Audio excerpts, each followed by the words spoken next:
ഞാൻ തിരുവനന്തപുരത്തേക്കൊന്ന് വിളിക്കാം. പാർട്ടിയുടെ ചേക്കിലെ യൂത്ത് വിംഗ് സെക്രട്ടറി എന്ന നിലയ്ക്ക് ഞാൻ പറഞ്ഞ അവർക്ക് തള്ളിക്കളയാനാവില്ല. സുഹൃത്തുക്കളെ, പൂവല്ലേ, ഒരു വാർത്ത കൂടി നിങ്ങളും കളിപ്പിച്ചുതരാം. കൃത്യത വായിച്ചു നോക്കിയേ. സുഹൃത്തുക്കളെ, സെക്രട്ടേറിയറ്റിൽ നിറഞ്ഞിട്ട് ഗദർധാരികൾ.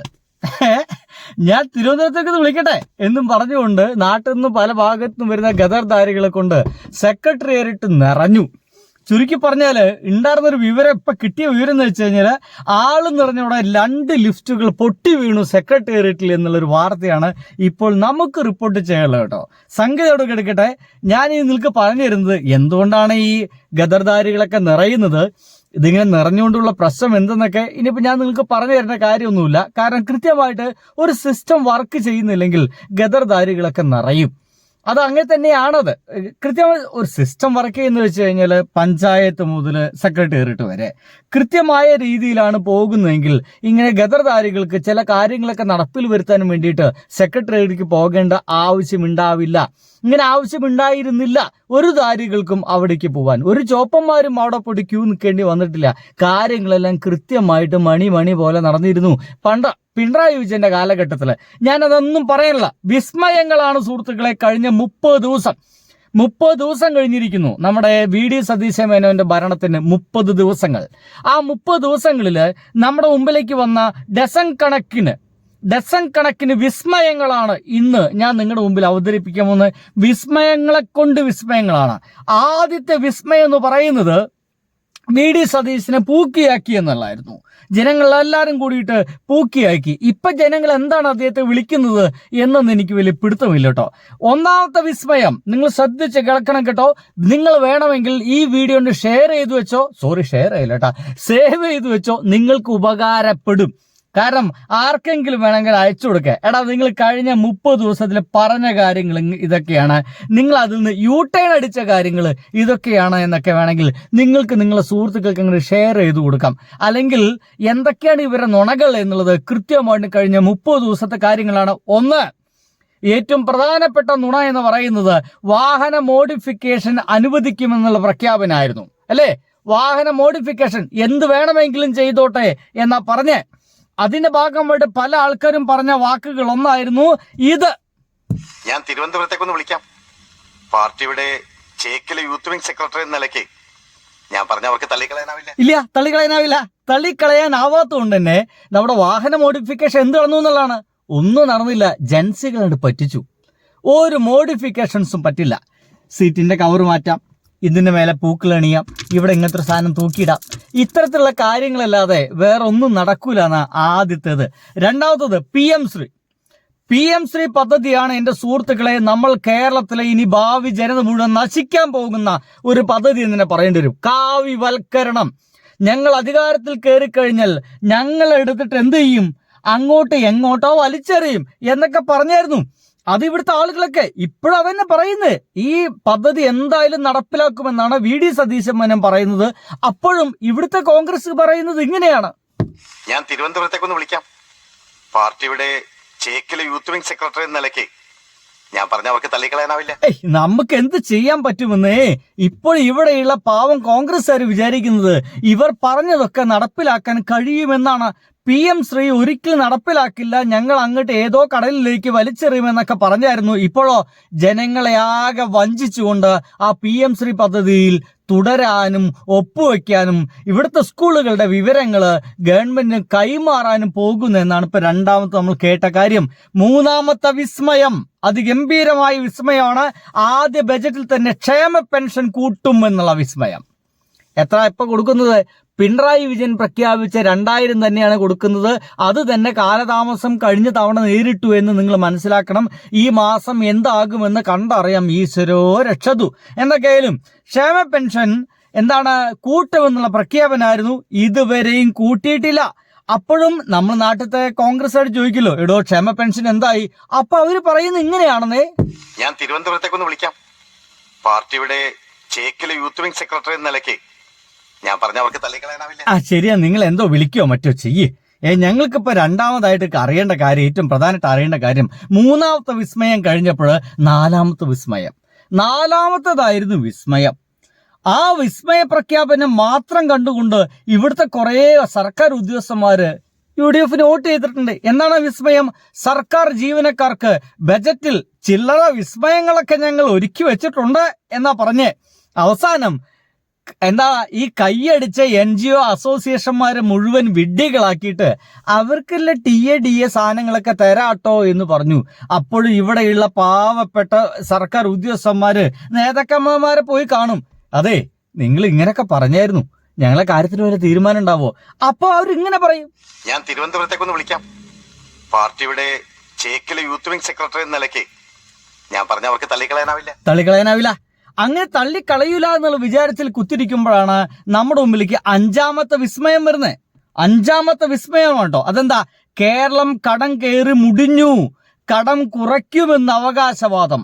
കടം കുറയ്ക്കും, കേരളം കടം കയറി മുടിഞ്ഞിരിക്കുകയാണ്, ആകെ തകർന്നുകൊണ്ടിരിക്കുകയാണ്, ജനിക്കുന്ന ഓരോ കുഞ്ഞിനും കോടിക്കണക്കിന് രൂപ കടമാണ് എന്നായിരുന്നു അഞ്ചാമത്തെ കാര്യം പറഞ്ഞിരുന്നത്. ഇപ്പോഴെന്താണ്ടായേ? കഴിഞ്ഞ ബജറ്റിനേക്കാൾ 1000 കോടി കൂടുതൽ കടം ഈ ബജറ്റിൽ ഈ കഴിഞ്ഞ 30 ദിവസത്തിലാണ് ഇവർ വാങ്ങിച്ചത്. ഇവന്മാരൊക്കെ എടുത്താൽ അതെന്തായിരിക്കും? കടമാണ്, ഞങ്ങൾ എടുത്താൽ പണമാണെന്നുള്ള രീതിയിലൊക്കെ ഇപ്പോൾ പല രീതിയിലൊക്കെ കാര്യങ്ങളൊക്കെ പറയുന്നുണ്ട് എൻ്റെ സുഹൃത്തുക്കളെ. ഇനി അതവിടെ കിടക്കട്ടെന്നേ. ഇനിയിപ്പോൾ അതിപ്പോൾ ആ ചേക്കിലേക്കൊന്നും വിളിക്കേണ്ട കാര്യമില്ല. അതിനിപ്പോൾ തിരുവനന്തപുരത്തേക്ക് നമ്മൾ ഒരു കോൺഗ്രസ്സുകാരൻ പറഞ്ഞിട്ട് വലിയ കാര്യമൊന്നുമില്ല എന്നുള്ളതാണ്. അപ്പോഴാണ് 25,000 കോടി നികുതി കുടിശ്ശിക കിട്ടാനുണ്ട്, അത് ഖജനാവ് നിറയ്ക്കും, അത് നിർബന്ധിച്ച് വാങ്ങിച്ച് ഖജനാവ് നിറയ്ക്കുമെന്ന് പറഞ്ഞ് ഖജനാവ് നിറച്ചായിരുന്നോ? ഇല്ല സുഹൃത്തുക്കളെ, 2 ലക്ഷം വരെയുള്ള നികുതി കുടിശ്ശിക മുഴുവൻ ഒഴിവാക്കി കൊടുത്തു. വാക്കിന് ഒരു വിലയുമില്ല എന്നാണ് ഇപ്പോൾ ഇദ്ദേഹം പറയുന്നത്. ഇതിനെപ്പറ്റി ഒന്നും ചോദിക്കരുത് കേട്ടോ. ചോദിച്ചു കഴിഞ്ഞാൽ അപ്പൊ ഇവരെന്താ പറയാന്ന് പറയാവോ? നമ്മൾ വല്ല കോൺഗ്രസ്സുകാരൻ പറ്റി ചോദിച്ചു, സുഹൃത്തെ ഇങ്ങനെയൊക്കെ ഉണ്ടല്ലോടോ എന്ന് ചോദിച്ചു കഴിഞ്ഞാൽ അപ്പൊ ഇത് പറയും, ഞാൻ തിരുവനന്തപുരത്തേക്കൊന്ന് വിളിക്കാം. പാർട്ടിയുടെ ചേക്കിലെ യൂത്ത് വിംഗ് സെക്രട്ടറി എന്ന നിലയ്ക്ക്. സത്യം പറഞ്ഞാല് ഈ തമാശ കേട്ട് കേട്ട് കേട്ട് നമ്മളൊരു വിധമാവുകയാണ്. കഴിഞ്ഞിട്ടില്ല. ഇനി അടുത്തത് എന്തായിരുന്നു? 7ാമത്തെ വിസ്മയമാണോ ഞാൻ പറയാൻ പോകുന്നത്? 7ാമത്തെ വിസ്മയം, മൊത്തം 12 ഉണ്ട്. 7ാമത്തെ വിസ്മയം, സ്വർണത്തിൽ നിന്ന് 15,000 കോടി രൂപ നികുതി പിരിക്കും. ബജറ്റില് സ്വർണത്തെക്കുറിച്ചോ ഈ നികുതി പിരിക്കിനെ കുറിച്ചിട്ടോ ഒരു മിണ്ടാട്ടുമില്ല. പണ്ട് തള്ളിപ്പോയത് മുഴുവൻ മറന്നു. ആ മറന്നുപോയത് ഓർമ്മിപ്പിക്കാൻ വേണ്ടിയിട്ട് ഇവിടുത്തെ നേതാക്കന്മാരില്ലേ, ചെറുകിട കതർ നേതാക്കന്മാരില്ലേ, ആ നേതാക്കന്മാർ നമുക്ക് എന്തായാലും പറയണം. അപ്പൊ അവരിങ്ങനെ പറയും, ഞാൻ തിരുവനന്തപുരത്തേക്കൊന്ന് വിളിക്കാം. പാർട്ടിയുടെ ചേക്കിലെ യൂത്ത് വിംഗ് സെക്രട്ടറി എന്ന നിലയ്ക്ക് ഞാൻ പറഞ്ഞ അവർക്ക് തള്ളിക്കളയാനാവില്ല. ഇല്ല, പണ്ടങ്ങാണ്ട് തിരുവനന്തപുരത്തേക്ക് പോകാൻ വേണ്ടിയിട്ട് കള്ളവണ്ടി കയറിയതാ, അന്ന് ഇറക്കി വിട്ടതാണ് ഈ പഹേനെ. എന്തായാലും അവർ കേൾക്കട്ടെ. ഇനി 8ാമത്തെ വിസ്മയം. 8ആണ് വിസ്മയം. IGSTയിൽ നിന്ന് 25,000 കോടി അധികം സമാഹരിക്കും. സമാഹരിച്ചോ? ഇല്ല. ബജറ്റില് ഒരു തേങ്ങി മിണ്ടിയിട്ടില്ല. കഴിഞ്ഞിട്ടില്ല. പെട്രോളിയം അധിക നികുതി കുറയ്ക്കും. പെട്രോളിന്റെ വില ഇങ്ങനെ കൂടിക്കൊണ്ടിരിക്കുക, നാട്ടുകാരെ പണ്ടാറടക്കിക്കൊണ്ടിരിക്കുക. അപ്പൊ അതിന്റെ അധിക നികുതി കുറയ്ക്കുമെന്ന് പറഞ്ഞു. ഇപ്പൊ ചോദിക്കുമ്പോ കമ്പിളി പതിപ്പ് വർത്താനാ പറയുന്നത്. എന്താ ഇടയ്ക്കിടയ്ക്കിടയ്ക്ക് കൂടല്ലേ, കൂടി എവിടെയെങ്കിലും നിൽക്കട്ടെ, എന്നിട്ട് നമുക്ക് കാര്യങ്ങളൊക്കെ തീരുമാനിക്കാം. ഇതിന്റെ ഭാഗമായിട്ട് എൻ്റെ സുഹൃത്തുക്കളെ 1190 കോടി രൂപയാണ് ഇപ്പോൾ ഗവൺമെന്റ് ലാഭം ഉണ്ടായിരിക്കുന്നത്. വല്ല തീരുമാനം വേണ്ടേ? പണ്ട് ഇവിടെ ഈ പറയുന്ന പെട്രോളിന് വില കൂടുമ്പോ സമരം ചെയ്ത പഹയന്മാരാ. ഇതിനെപ്പറ്റി ചോദിച്ചു കഴിഞ്ഞാൽ അപ്പൊ ഇത് പറയുന്നേ, ഞാൻ തിരുവനന്തപുരത്തേക്കൊന്ന് വിളിക്കാം. പാർട്ടിയുടെ ചേക്കിലെ യൂത്ത് വിംഗ് സെക്രട്ടറി എന്ന നിലയ്ക്ക് ഞാൻ പറഞ്ഞ അവർക്ക് തള്ളിക്കളയാനാവില്ല. ഒട്ടും തള്ളിക്കളയാനാവില്ല. ഇപ്പൊ ഓരോ എന്താ പറയാ ആൾക്കാരെടുക്കുന്ന തീരുമാനങ്ങൾ അവർ തന്നെ അറിയില്ല എന്നൊക്കെ പറഞ്ഞുകൊണ്ടിരിക്കുന്നത്. സംഗതി കഴിഞ്ഞിട്ടില്ല. തദ്ദേശ സ്ഥാപനങ്ങൾക്ക് പ്ലാൻ ഫണ്ട് കൂടുതൽ നൽകും. തദ്ദേശ സ്ഥാപനങ്ങൾക്ക് നമ്മുടെ പഞ്ചായത്ത്, ബ്ലോക്ക് അങ്ങനെയൊക്കെ നൽകുമെന്ന് പറഞ്ഞു. നൽകിയിരുന്നോ? കഴിഞ്ഞ ബജറ്റിനേക്കാൾ 1534 കോടി രൂപ കുറവാണ് ഇത്തവണ നൽകിയത്. ഇതുകൊണ്ട് എന്ത് ചെയ്യുമെന്ന് ഒരു പിടുത്തുമില്ല. തദ്ദേശ സ്ഥാപനങ്ങളൊക്കെ വരയ്ക്കുമെന്നുള്ളതാണ് ഇനി നമുക്ക് അറിയാൻ കഴിയുന്നത്. അടുത്തതാണ് എൻ്റെ സുഹൃത്തുക്കളെ, ലോകം മുഴുവൻ ഞെട്ടിയ പ്രഖ്യാപനമായിരുന്നു. സ്ത്രീകളോടൊക്കെ എന്താ പറഞ്ഞേ? നിങ്ങൾക്ക് എങ്ങോട്ട് വേണമെങ്കിലും ടൂർ പോവാം, വേളാങ്കണ്ണിക്ക് പോവാം, ഗുരുവായൂർക്ക് പോവാം, പുത്തമ്പള്ളിക്ക് പോവാം എന്നൊക്കെ പറഞ്ഞായിരുന്നു. എവിടേക്ക് വേണമെങ്കിലും ടൂർ പോയിക്കോളി, കേരളത്തിൽ അങ്ങോളം ഇങ്ങോളം സഞ്ചരിച്ചോളി, രാവിലെ ചുമ്മാ വെറുതെ ഡ്രസ്സ് ഇട്ടുണ്ട് ഇറങ്ങിയാൽ മതി, പിന്നെ ഫുള്ള് സഞ്ചാരമായിരിക്കും എന്നൊക്കെ പറഞ്ഞിരുന്നു. പക്ഷേ സംഗതി ഏറ്റവും പ്രധാനപ്പെട്ട കാര്യം എന്ന് വെച്ച് കഴിഞ്ഞാൽ സ്ത്രീകൾക്ക് ഏത് ബസ്സിലും സഞ്ചരിക്കാമെന്നാ പറഞ്ഞു. അതിലും യു ടേൺ അടിച്ചു. ഇനിയിപ്പോ വി ഡി സതീശനെ പൂക്കി സതീശൻ എന്ന് വിളിച്ചതിന് പകരം യു ടേൺ സതീശൻ എന്നൊക്കെ വിളിക്കേണ്ടി വരുമോ എന്നുള്ളതാണ് സംശയം. ഈ ബജറ്റില് പ്രഖ്യാപിച്ചോ? ഇല്ല, വെറും ഓർഡിനറി ബസ്സിൽ മാത്രമായിട്ട് യാത്ര ചുരുക്കി, മറ്റു ബസ്സുകളിലൊന്നുമില്ല. ഓർഡിനറി ബസ്സിലൊക്കെ ടൂറ് പോകുന്ന സ്ത്രീകളെ നിങ്ങളെ സമ്മതിക്കണം. ഇതിനെപ്പറ്റി സ്ത്രീകൾ തന്നെ ചോദിക്കാൻ തുടങ്ങി. ഞങ്ങളെ പറ്റിച്ചൂലേ? ഇനി മറ്റു ബസ്സുകളൊക്കെ ഒരു തീരുമാനം ഉണ്ടാവോ? ഞങ്ങൾക്ക് മറ്റു ബസ്സിന് സഞ്ചരിക്കാൻ സാധിക്കുമോ എന്ന് ചോദിക്കുമ്പോ അപ്പതാ വരുന്നു. ഞാൻ തിരുവനന്തപുരത്തേക്കൊന്ന് വിളിക്കാം.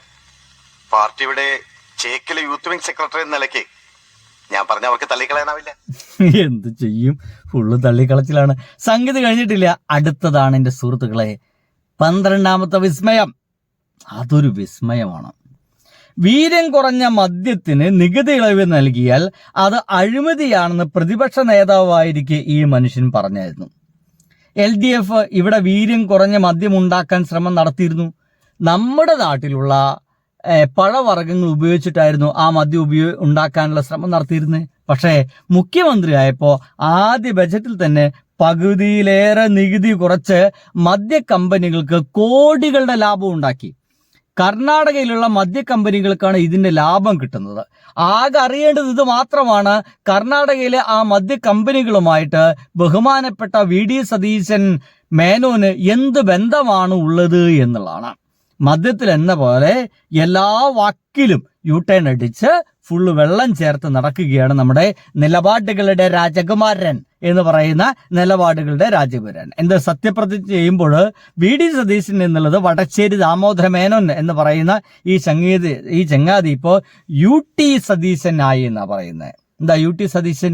യു ടേൺ അടിക്കുന്ന സതീശൻ എന്നുള്ളതാണ്. എന്തൊക്കെയായാലും ഇനിയും മാസങ്ങളുണ്ട്, ഇതിലൊക്കെ തീരുമാനമാവുമെന്ന് വിചാരിക്കുന്നു അല്ലേ നാട്ടിലത്തെ എൻ്റെ പൊന്നു കോൺഗ്രസ്സുകാരെ എന്ന് ഞാൻ വെറുതെ കോൺഗ്രസ്സുകാരോട് പോയി ചോദിച്ചു. ഇതാ ഉത്തരം. ഞാൻ തിരുവനന്തപുരത്തേക്കൊന്ന് വിളിക്കാം. പാർട്ടിയുടെ ചേക്കിലെ യൂത്ത് വിംഗ് സെക്രട്ടറി എന്ന നിലയ്ക്ക് ഞാൻ പറഞ്ഞ അവർക്ക് തള്ളിക്കളയാനാവില്ല. എന്തരടേ ഒരല്പ ഉളുപ്പ്. ബൈ.